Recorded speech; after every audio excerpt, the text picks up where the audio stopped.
निदान या महाराष्ट्र शासनाच्या डोकं ठिकाणावरती यावं, आपली प्राचीन संस्कृती प्राचीन वैभव तुम्ही नष्ट करायला निघाला नतद्रष्ट हो, तुम्हाला लाजा वाटल्या पाहिजे, कसला विकास तुम्ही करताय। तुकाराम महाराजांचे अभंग तुम्ही कीर्तनात घेता, अरे तुका म्हणेशिवाय तुमचं पान हलत नाही।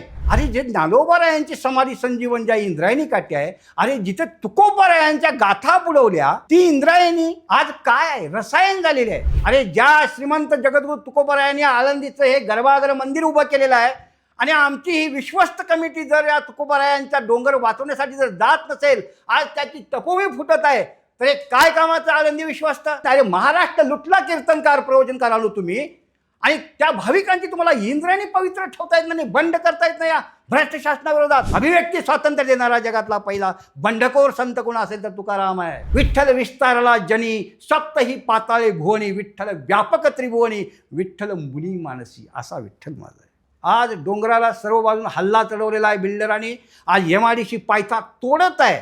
हबपणा भेटलो मठाधिपतींना, अहो आम्हीच म्हणजे सरकारला निवडून दिलंय, लाज वाटली पाहिजे। तुम्ही अशा सरकारला तुम्ही निवडून दिलेलं आहे, या तुकोबारायांचे तपोभूमी फोडायला लागलेलं आहे ते, कारण त्यांना तुकाराम नकोच आहे।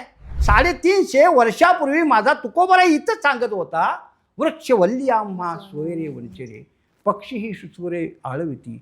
आणि ते ब्रिज जर तुम्ही वन खात्यानं महाराष्ट्र शासनाच्या जर लोगोमध्ये घेतला असेल, त्या महाराष्ट्र शासनाच्या वन खात्याला सुद्धा लाज वाटली पाहिजे। पहिलं त्याचं कर्तव्य होतं की पहिलं 3 डोंगर हे वन खात्यात घ्या। जे मंदिर ज्ञानोबारायांचं माझ्या तुकोबारायांनी बांधलं ते विश्वस्त जर आळंदीचं शांत बसत असावी, ते विश्वस्त मंडळ सुद्धा खालसा केलं पाहिजे। आणि संपूर्ण ही मंदिरं जी आहेत ना आमच्या संतांची, जनसामान्यांच्या ताब्यात दिली पाहिजेत पूर्ण।